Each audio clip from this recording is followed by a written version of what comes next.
Cara amigo sobrevivente, hoje nós vamos falar sobre as principais máquinas e engenhos da primeira revolução industrial que revolucionaram o desenvolvimento da humanidade, da sociedade e que impactam nossas vidas até hoje. Se você quer entender quais são essas máquinas, fique conosco até o final desse podcast. Vamos lá, grande abraço.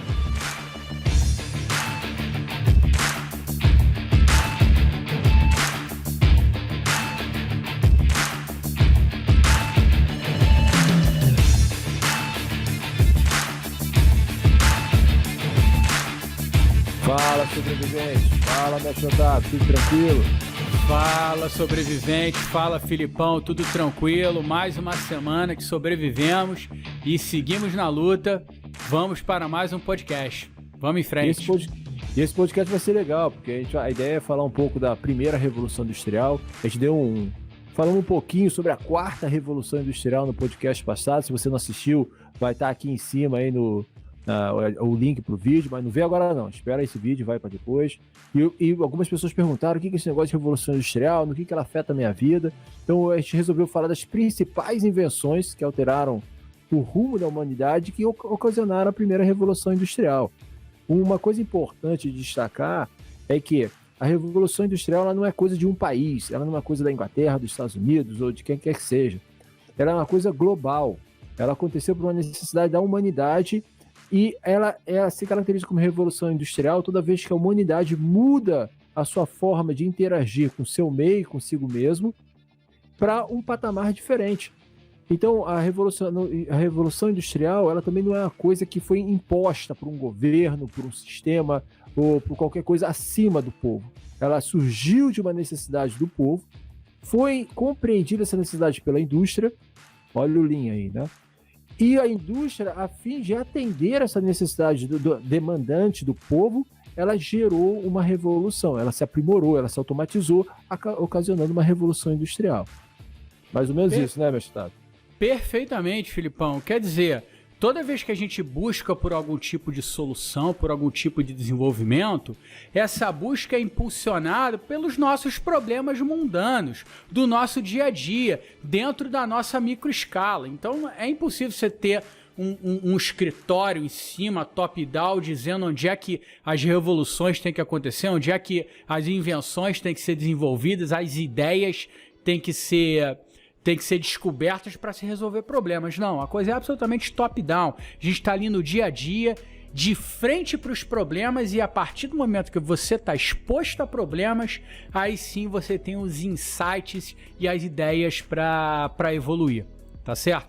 E vamos dar antes da gente entrar nesses engenhos, vamos dar uma explicada quais foram as revoluções industriais, né? A gente está falando de 4 revoluções industriais.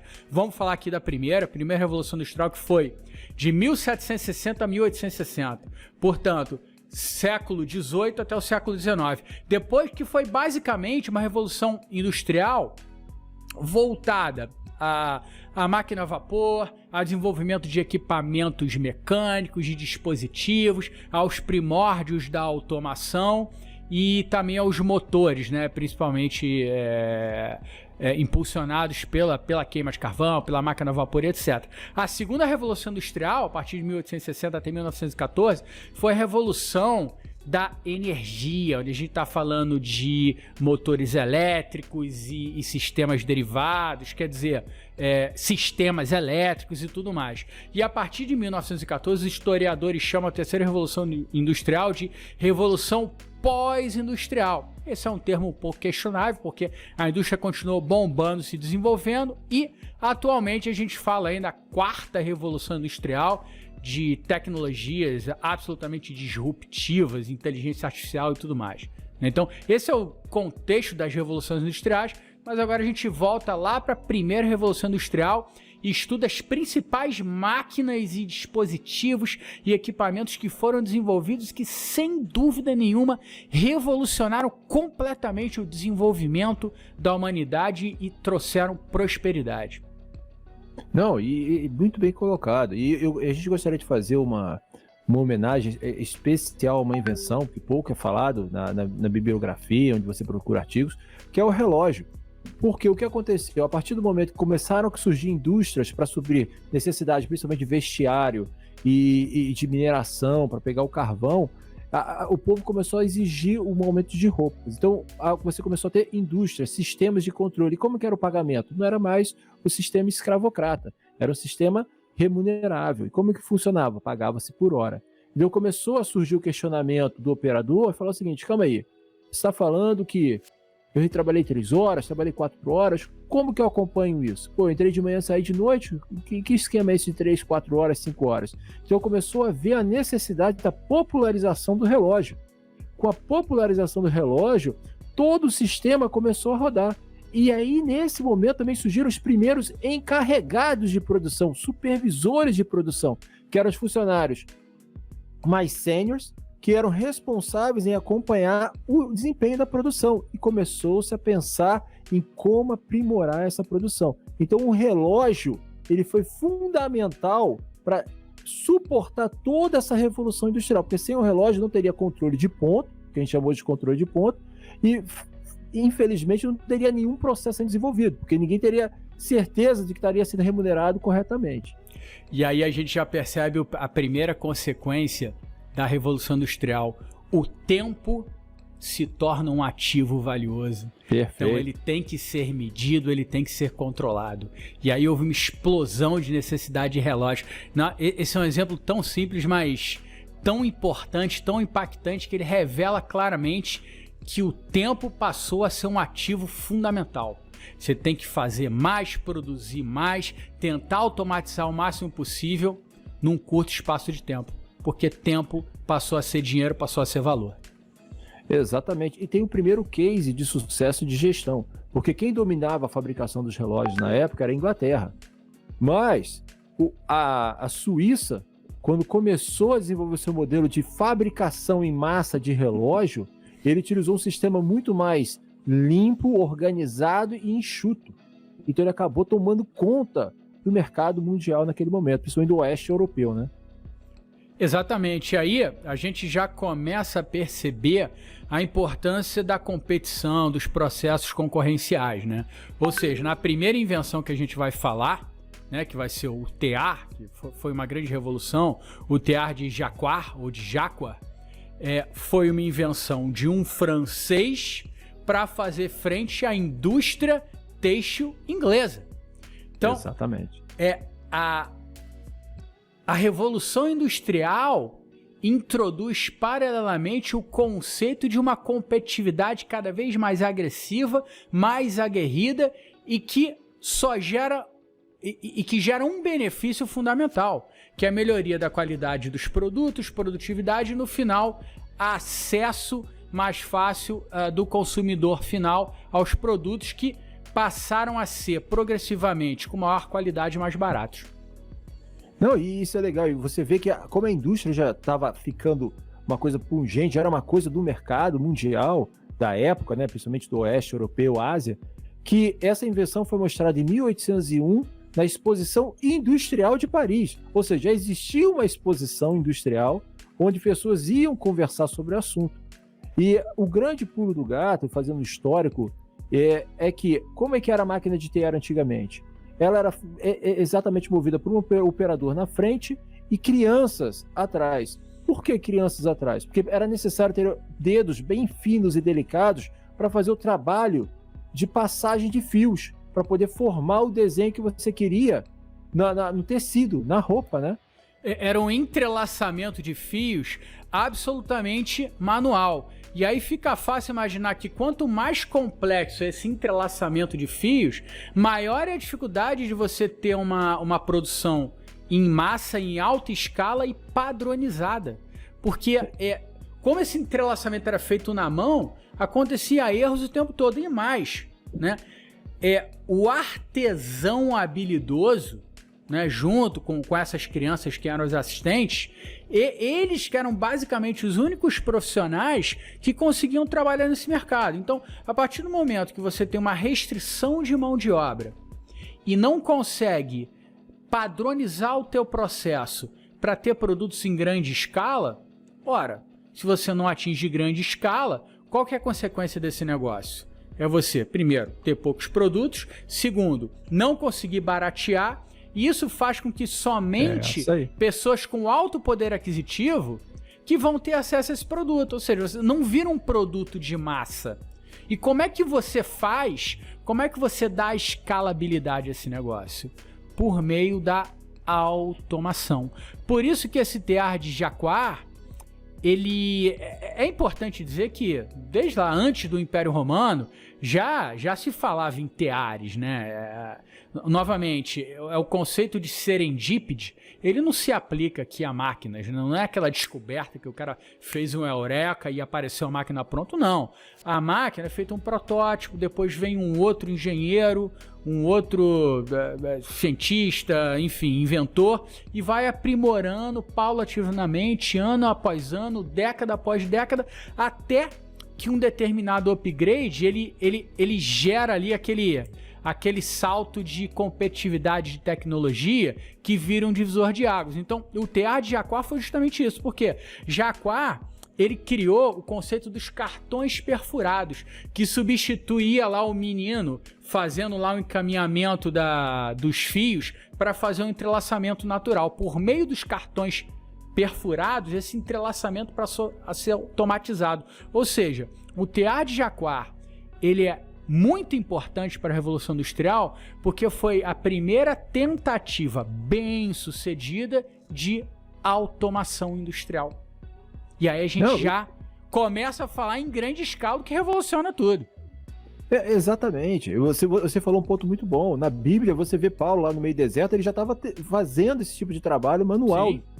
Então não é uma invenção nova, mas a necessidade de automatizá-la para suprir uma necessidade de mercado, por quê? Começou a haver uma migração muito grande do pessoal do campo para as cidades, porque começou a se pagar para trabalhar. Começou a, então eu vou para lá, porque lá tem dinheiro, vou trabalhar, vou ganhar dinheiro e vou mandar esse dinheiro para minha família. Então, com essa demanda, vindo mais gente para essa cidade, começou a ter uma demanda maior de quê? De vestiário. Se você vê aqueles filmes épicos da Inglaterra, de antigamente, aquelas crianças com aquelas roupas tudo remendada, aqueles adultos mais pobres com aquelas roupas tudo curtas. Por quê? Porque a roupa era uma coisa cara, era um ativo, né? Então, essa máquina, ela surgiu justamente para suprir essa necessidade. Mais uma vez, não foi uma demanda de um governo ou de um sistema, foi uma necessidade observada pela indústria e falou, pô, tem como eu ganhar dinheiro aqui. Então, vamos melhorar esses sistemas, vamos automatizar e fazer algo que seja útil. E o legal é o cartão, né, Otávio? É um cartão muito interessante porque veio ajudar a gente no futuro, não é isso? Não, com certeza. Você vê como uma invenção, uma ideia, ela vai longe, né? Originalmente lá, o inventor, ele estava desenvolvendo aquele engenho para atender necessidades específicas que ele enxergava ali. Só que às vezes a invenção é tão brilhante que ela perpassa o mercado que ele pensou, perpassa o tempo e passa a ser aplicado em fins completamente diferentes do que aquele pensado originalmente. Então, assim, esse caso dos cartões perfurados, ele foi utilizado para computação, né? Quem é mais sênior aí, né? A galera, né, da nossa geração anterior, que trabalhou lá naqueles computadores IBM, com cartões perfurados, você inseriu o código da sua programação, do seu algoritmo, por meio de cartões perfurados. Hoje é muito fácil. Olha isso aí. É muito fácil. Hoje você abre o teu compilador, faz lá o seu if, while, etc. Meu amigo, você fazia isso através de cartões perfurados e inseria esses dados binários lá no computador. Então, Jacquard, que inventou os cartões perfurados para suprir uma necessidade da indústria têxtil, criou as bases da computação. Olha que coisa incrível. Então, invenções e ideias vão longe. Por quê? Porque elas são utilizadas, elas são progressivamente evoluídas por diferentes pessoas em diferentes contextos e aplicadas em diferentes necessidades. Então, assim, isso é fantástico. E um outro ponto, outra discussão, Filipão, que a gente tem que colocar aqui é o seguinte: a Revolução Industrial, né? Vamos pegar esse exemplo aí, essa revolução na indústria têxtil. Ela destruiu empregos? Boa pergunta. O artesão que fazia tudo na mão, ele perdeu o seu emprego? Sim, não, né, Otávio? Sim, na verdade, não. Sim. O artesão, aquele cara super especializado, ele perdeu o emprego. Não havia mais necessidade daquilo. Mas foi criado uma série de empregos no arredor desse mercado, que fomentou ainda mais a indústria, fomentou ainda mais o mercado, porque alguém precisaria vender agora esse volume todo. Precisa criar uma estrutura, precisa alguém para checar a qualidade, precisa alguém para acompanhar a produção, precisa alguém para fazer a manutenção das máquinas, coisas que não aconteciam antigamente. Exatamente. Essa é uma pergunta provocativa, porque sim, os artesãos habilidosos perderam seus empregos, porque eles foram substituídos por trabalhadores sem muita qualificação, que bastavam ali ser ensinados a operar a máquina e a máquina fazia o resto.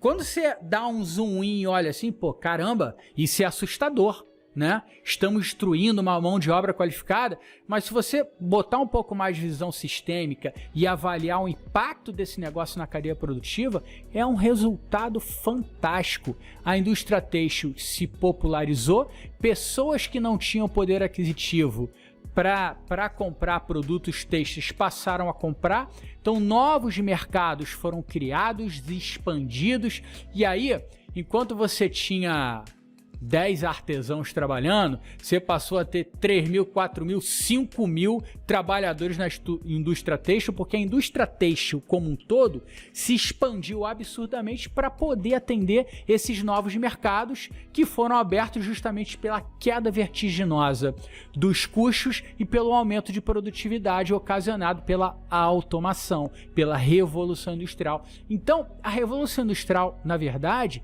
ela é muito benéfica, ela gera empregos, ela substitui empregos, só que esses empregos novos que substituem os anteriores fomentam outros empregos dentro de um crescimento da cadeia produtiva. Então o resultado é absolutamente benéfico para a sociedade. Outro ponto importante é o seguinte, já havia uma preocupação, porque vamos falar dessa mão de obra, essa mão de obra é uma mão de obra infantil. Essas crianças não tinham tempo de estudar, trabalhavam em 2 turnos, era uma coisa relativamente desumana. E já havia um incômodo do dono dessas indústrias com relação a isso. Tanto que nessa época vai surgir um pensador, que eu não vou entrar na parte política, porque infelizmente pegaram ele vinculado para a parte política, a gente vai fazer até um podcast diferente da resenha do livro dele, mas um pensador que começou a revolucionar o sistema e começou a questionar isso. Falou, olha gente, isso está errado. Então vamos definir horário, essas crianças têm que estudar, a coisa não está funcionando direito. Por quê? Porque a partir do momento que as crianças não estudavam e o trabalho delas era um trabalho excessivo, o que acontecia com o tempo de vida dessas pessoas? Era cada vez menor. Então começava a gerar um problema, inclusive financeiro futuro. Então começou a haver uma preocupação dos donos das indústrias, é uma coisa que a gente tem que resolver. Então o trabalho que foi salvo, é claro que essas crianças acabaram migrando para o mercado, para outras áreas, infelizmente, para a área industrial, para a área de carvão, para a área de construção de máquinas, mas no mercado têxtil foi basicamente abolido as crianças nessa área. Perfeitamente, né? Então, por mais que se diga que lá no começo da Revolução Industrial, e claro que isso é verdade, as condições de trabalho eram precárias e tudo mais, tudo bem, eram.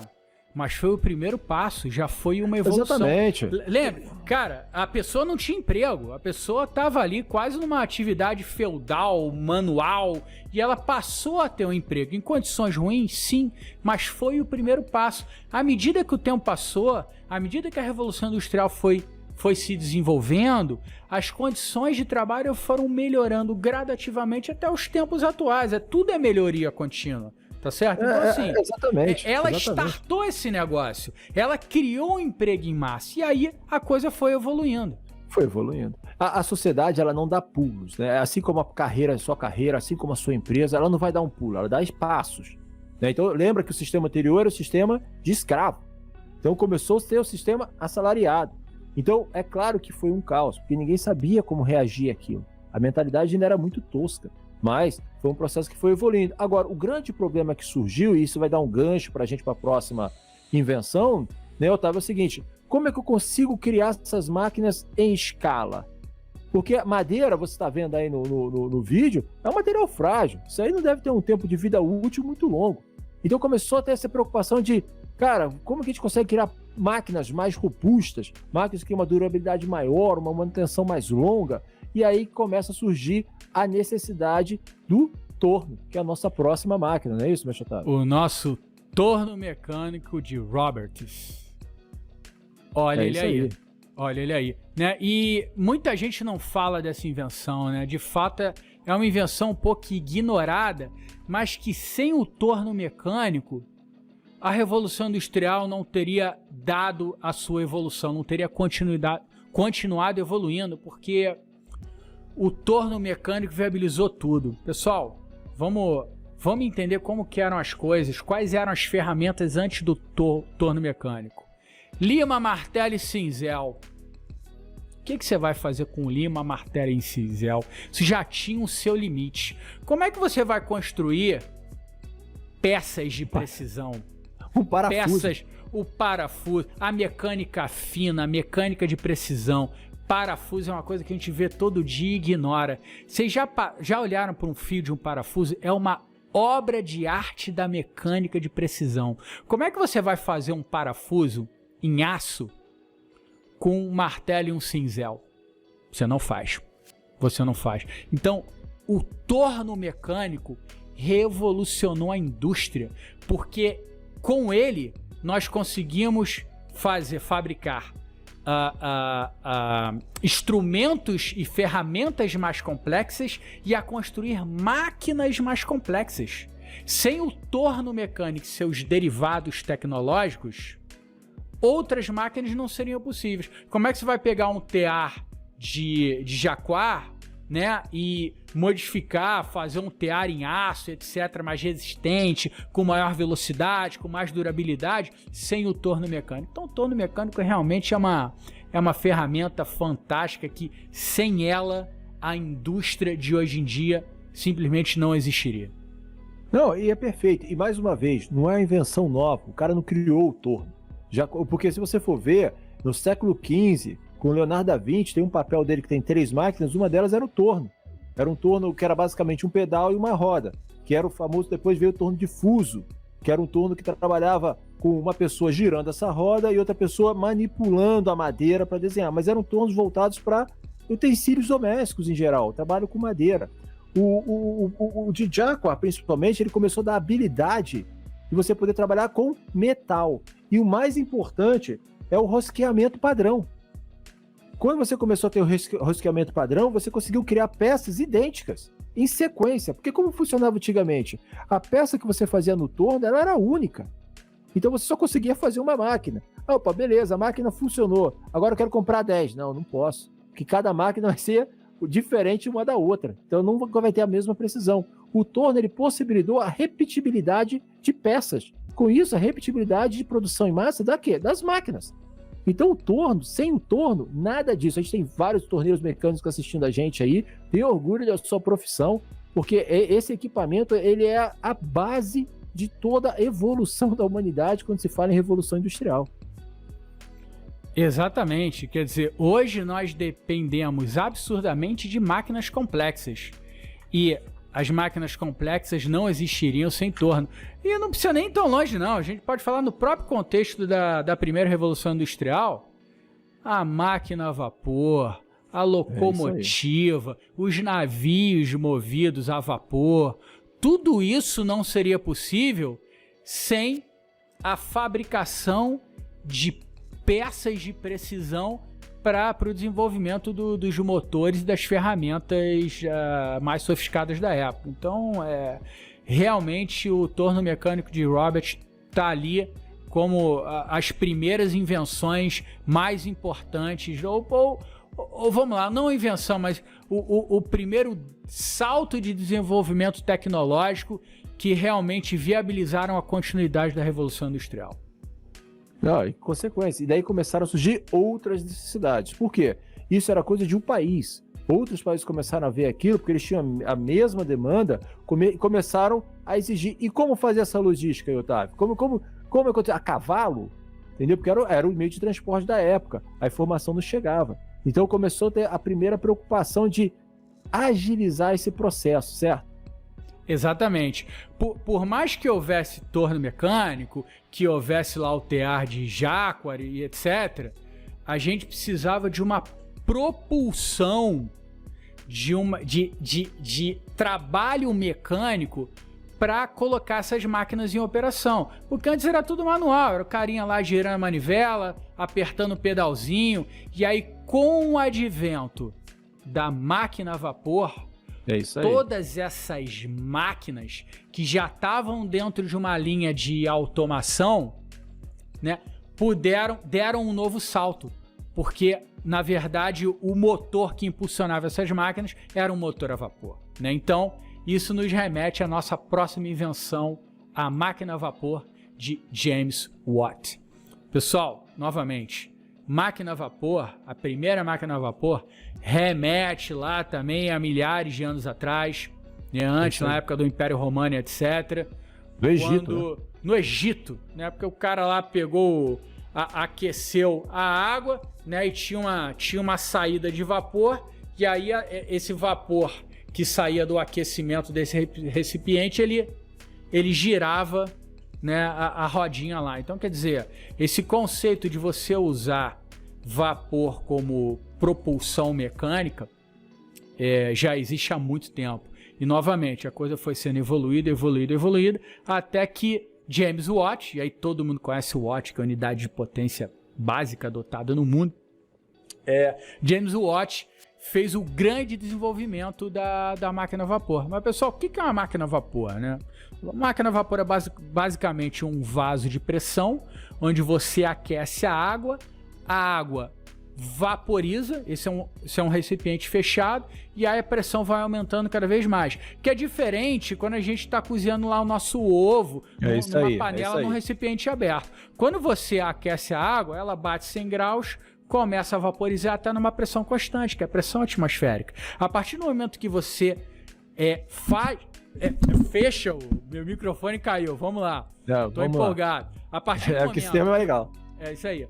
A partir do momento que você faz um recipiente fechado, a típica panela de pressão, o vapor não tem como escapar, a pressão vai aumentando. Quando a pressão aumenta, o ponto de ebulição da água sobe.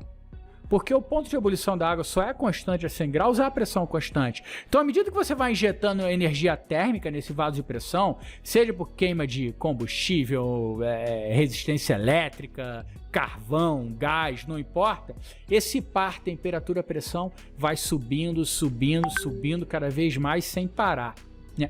E aí, considerando esse fenômeno, não é fácil imaginar que nos primórdios das caldeiras elas simplesmente explodiam. É isso mesmo, pessoal. Caldeiras explodem.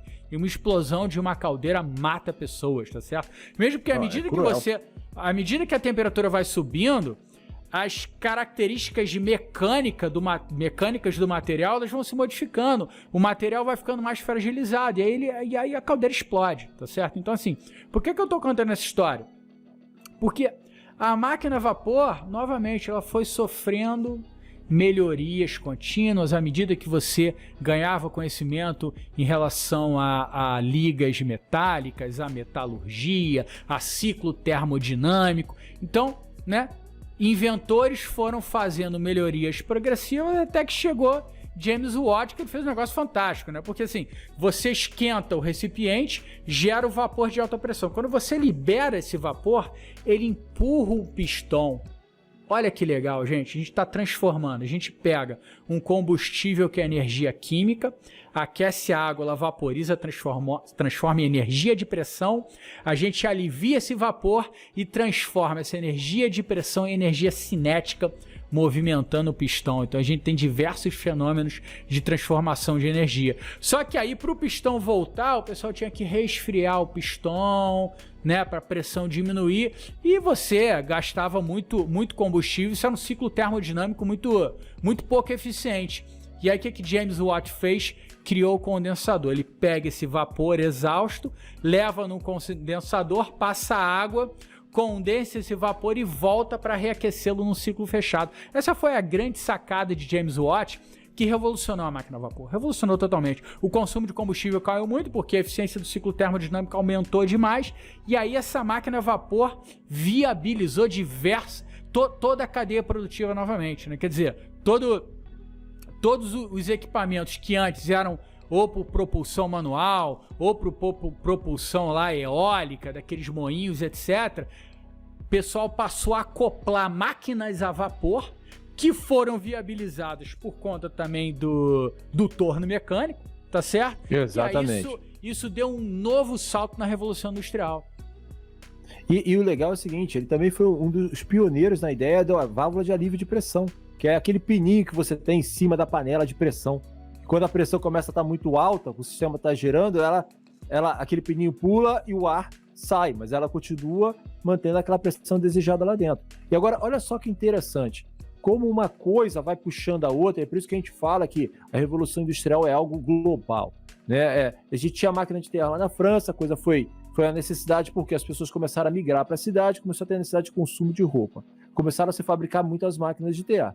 Opa, a máquina não é resistente, a gente precisa começar a fabricar algo mais resiliente, mais resistente. Começou a necessidade de surgimento do torno mecânico para produzir peças mecânicas e principalmente que tivessem peças que pudessem ser replicadas. Opa, o torno não está sendo suficiente, agora a gente tem que começar a achar soluções para mover esse torno de uma forma mais eficiente ou para movimentar, criar um sistema de logística que facilite isso. Foi criado o quê? A máquina de pressão. O vaso de pressão. E olha só que interessante, a necessidade do vaso de pressão, como ele funcionava? Era carvão. Então o mercado de mineração explodiu, porque todo mundo começou a correr atrás de carvão.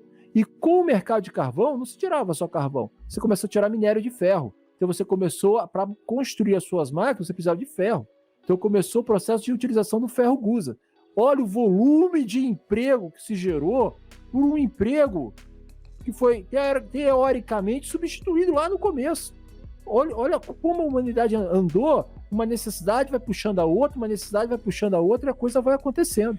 E aí, Filipão, a gente está testemunhando nesse momento a expansão, a criação de novas cadeias produtivas. Uma invenção viabiliza um produto, esse produto viabiliza outro produto, aumenta a demanda, que aumenta a demanda de carvão, e aí a gente vê as cadeias produtivas se integrando, interagindo entre si, como uma teia dinâmica. Exato.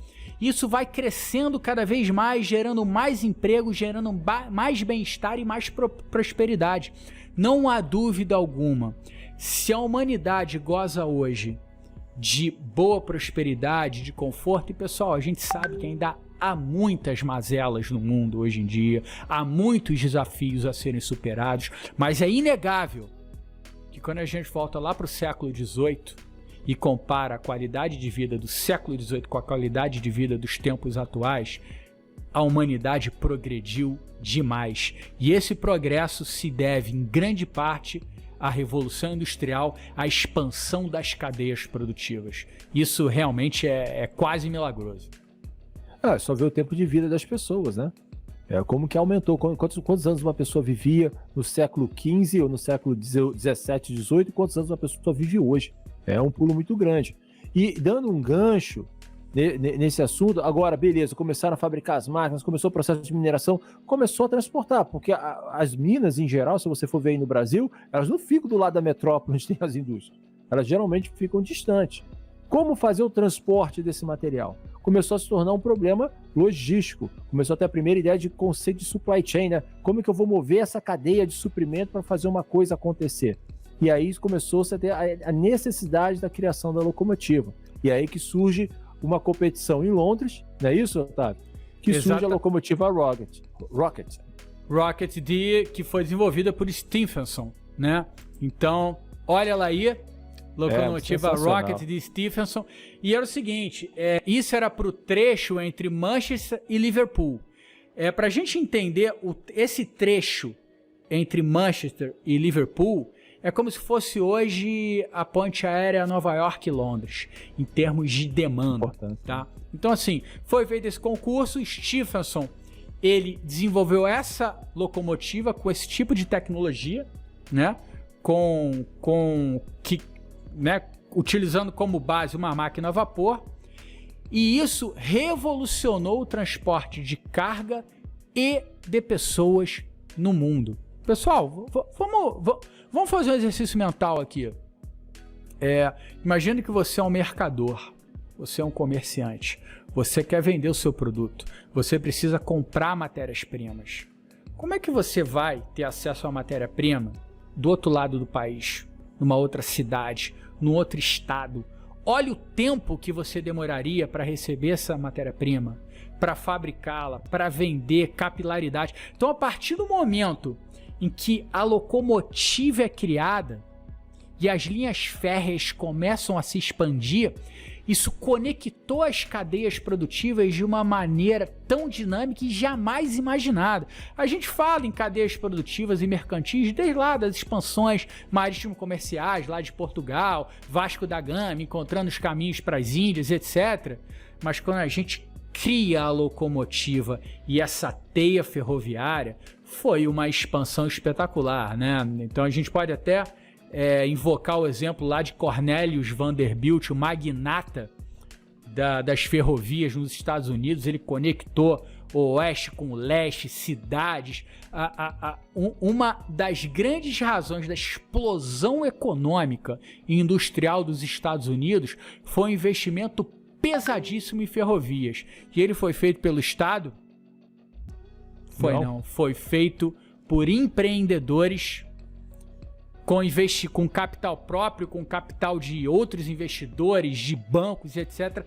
Tudo num contexto privado. Por quê? Porque eles estavam na ponta da linha identificando os problemas, identificando as demandas. E eles perceberam que ferrovias espalhadas pelos Estados Unidos iriam revolucionar o mercado, iria avançar, né, a troca de mercadorias. E foi o que aconteceu. Os Estados Unidos se tornou uma potência industrial global muito por conta do desenvolvimento das ferrovias naquele país, tudo ocasionado pela locomotiva de Stephenson, que deu esse grande passo para a expansão.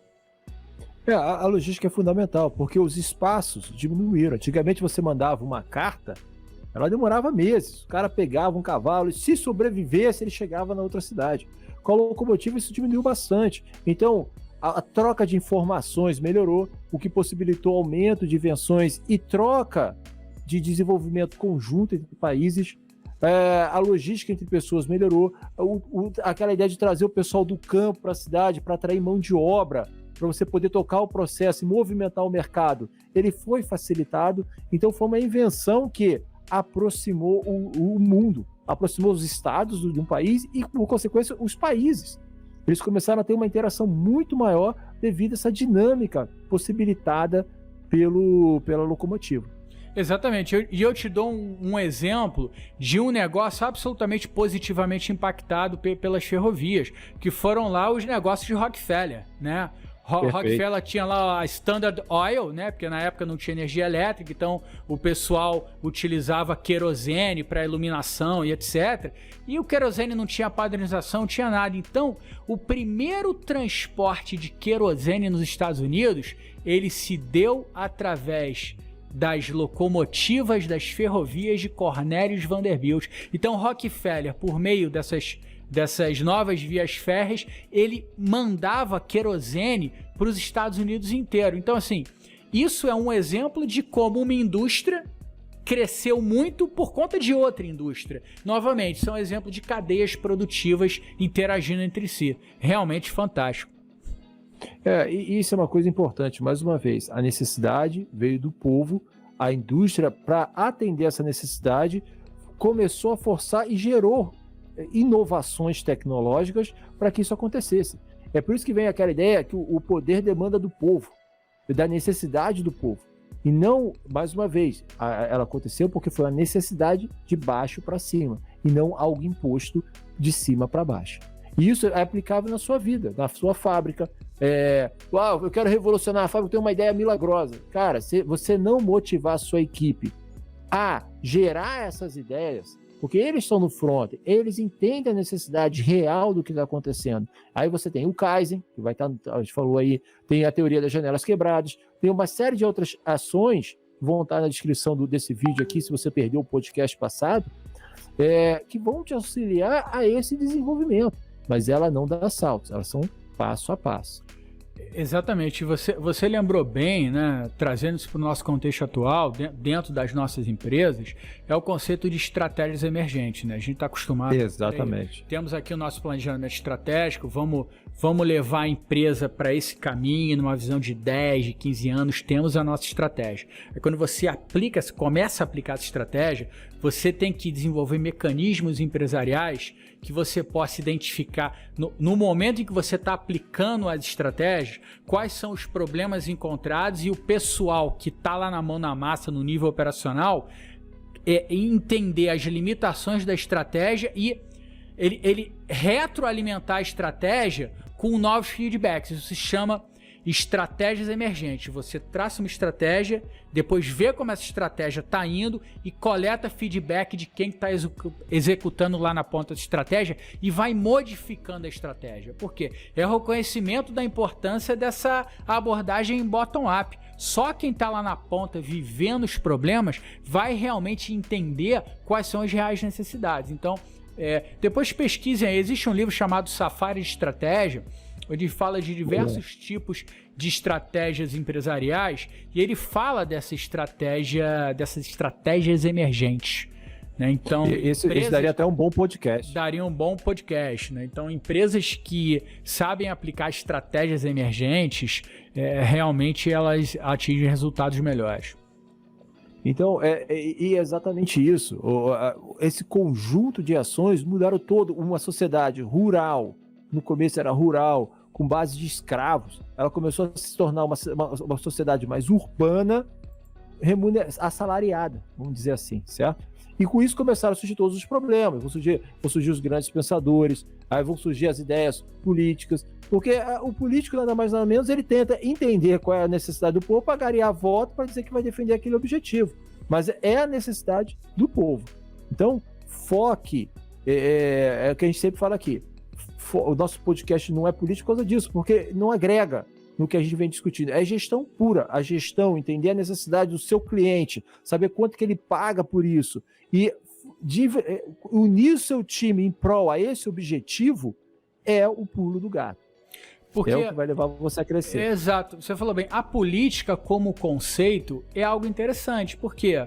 Né? E principalmente a política regional, né? O voto distrital. Novamente, pessoal, aqui a gente não está falando de política, está fazendo aqui uma análise técnica, porque a política no conceito mais nobre é você conversar com as pessoas, entender quais são as demandas locais, os problemas, quais caminhos que devem ser seguidos, e você junta isso tudo e tenta aplicar uma estratégia consonante com aquelas informações que você coletou. Tá certo? Então, assim, teoricamente falando, é nesse sentido a coisa.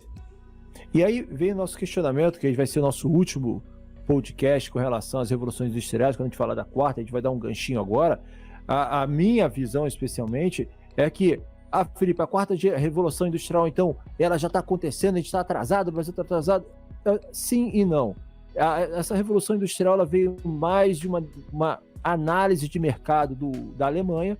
Ela fez essa análise, foi debatido na ONU, onde países como Estados Unidos e China tomaram a dianteira em algumas ações, mas não vejo como uma coisa que surgiu do povo, eu vejo uma coisa mais sendo imposta de cima para baixo. Então eu vejo muito diretor, muita gente preocupada, eu tenho que automatizar.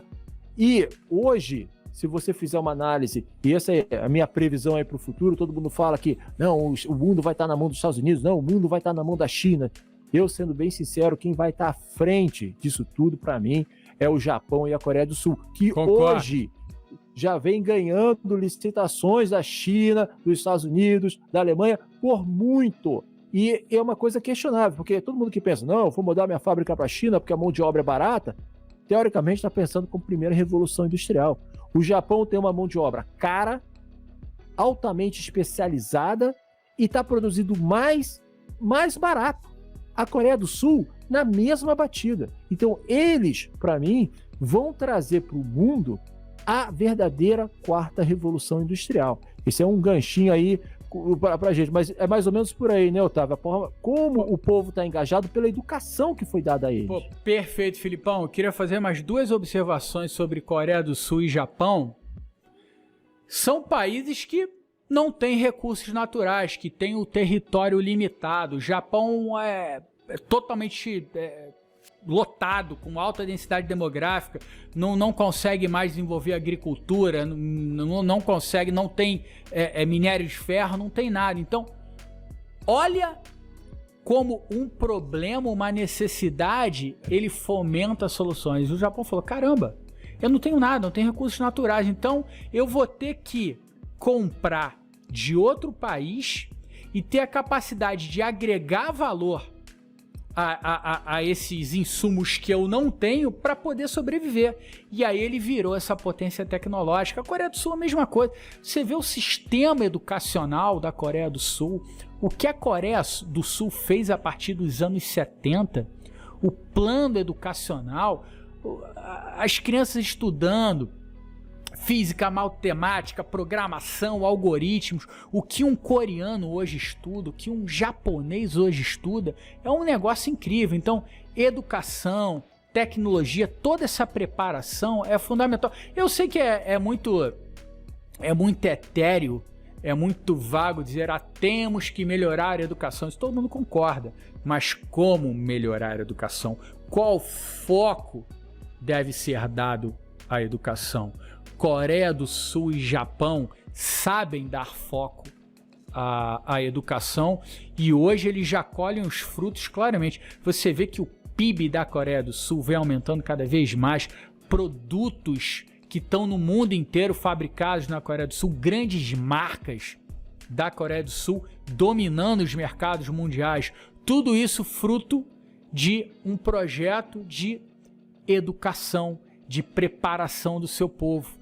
Então, assim, sem dúvida nenhuma, eles vão liderar a quarta revolução industrial. E vão estar à frente. Então, fica aí duas dicas. Primeiro é o seguinte, produção em massa não resolve. Isso é coisa da primeira revolução industrial. Basicamente é isso que você vê lá.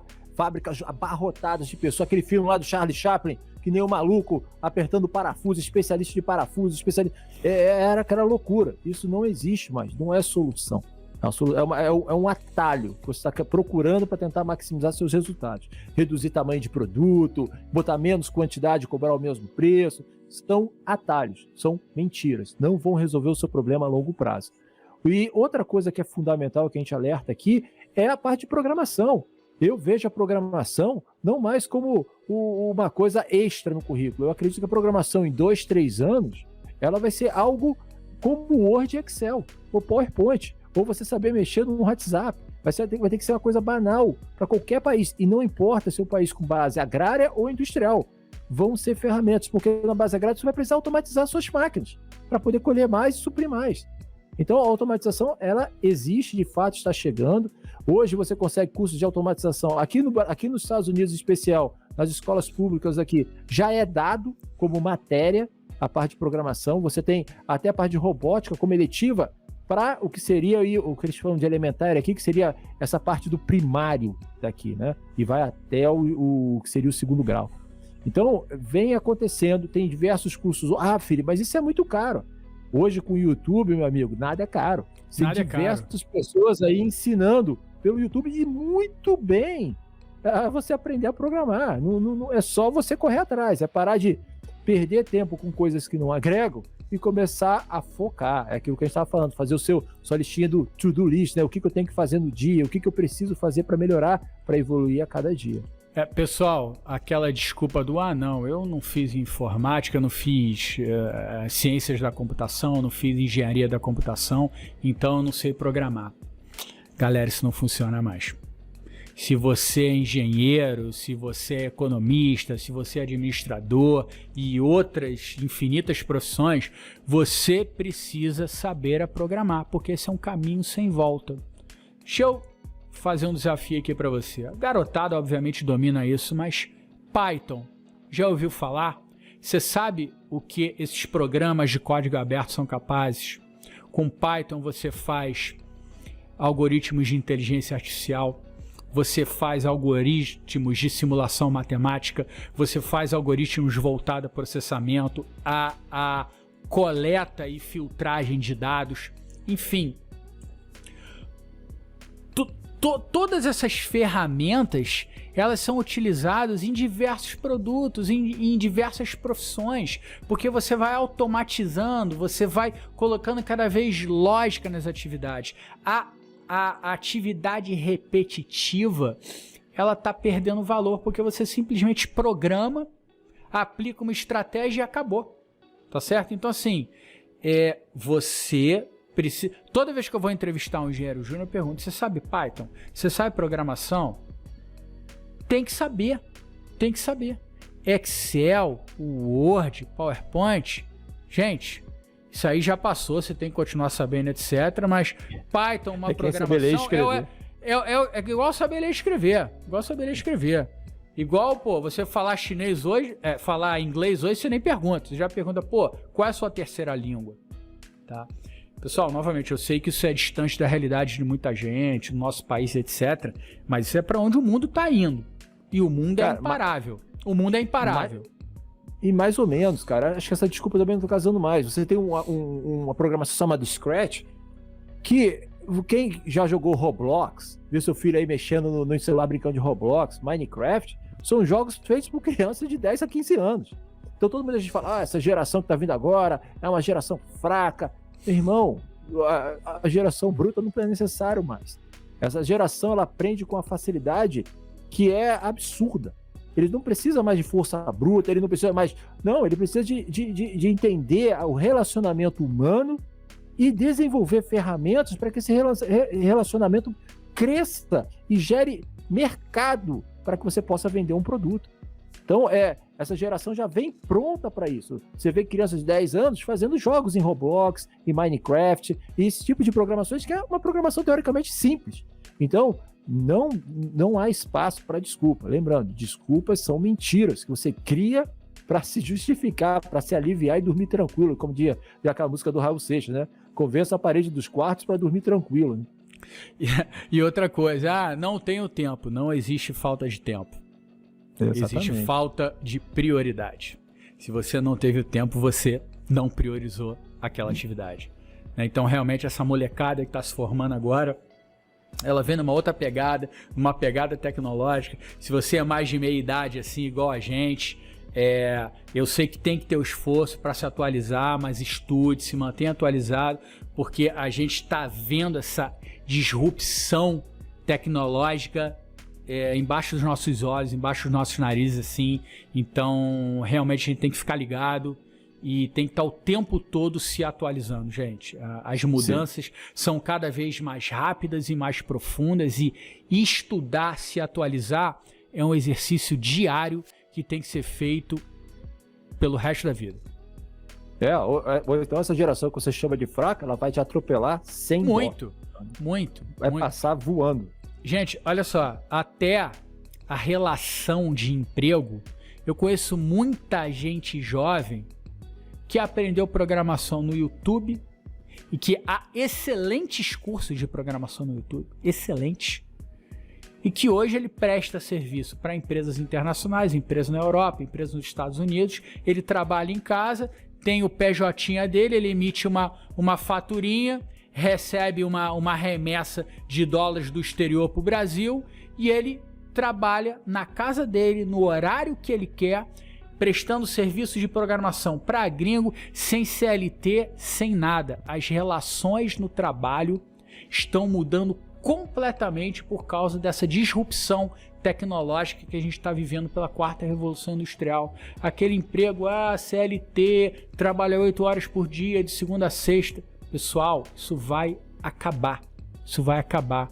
A gente está indo para uma sociedade de serviços ligada 24 horas por dia, 24/7, sem parar. Então, a gente precisa sim identificar, reconhecer essas mudanças para se adaptar. Novamente, a gente só resolve um problema se a gente admitir a existência do problema. Se você negar que o problema existe, você não vai se abrir para mudar e para evoluir. Então, isso está acontecendo. As relações trabalhistas, empresariais, de serviços estão mudando completamente. E é isso aí, um grande problema exige grandes soluções. Pessoal, perfeito. Esse aí acho que fechamos bem a primeira revolução, deu uma boa introdução do que vai ser a quarta. Vai ter uma segunda e a terceira que nasce a gestão, que é a parte que eu mais gosto, principalmente a segunda revolução industrial, nascem os grandes pensadores, nascem as grandes teorias, vamos falar de toyotismo, fordismo, e se você gostou, se teve alguma máquina que você acha que a gente esqueceu de citar, escreve aí nos comentários, dá a sua opinião, aproveita, segue a gente aí no YouTube, se não se inscreveu ainda, se inscreva agora, dá aquele like, bota a sua opinião, que isso ajuda a gente a desenvolver um material cada vez melhor para vocês. Vai lá, Felipe. Vai lá. Não, é isso aí. E se quiser procurar a gente, tem o Twitter. Vai estar aí na descrição do vídeo. Twitter, Instagram, tem o nosso e-mail. Manda pergunta. A gente está aqui para ajudar. A nossa ideia não é ganhar dinheiro, não é isso, Otávio? Exatamente. Nós somos sobreviventes como você é. A gente trabalha de segunda a sexta, a gente pega no batente, a gente costuma gravar sábado à noite, que é o horário, que é a janela que a gente tem. Eu ponho meu filhinho para dormir, Filipão faz lá nos Estados Unidos o dever de casa com a filhinha dele, e a gente encontra o tempo e tá aqui aberto, trocando ideia, né, para justamente abrir esse debate, criar essa comunidade com o máximo de altruísmo possível, no sentido genuíno mesmo de trocar ideia, de fomentar esse debate, de coletar o feedback de vocês e vamos evoluindo, porque esse é um caminho muito importante. E o caminho para criar essa revolução no Brasil é compartilhando esse vídeo, compartilhando essas informações.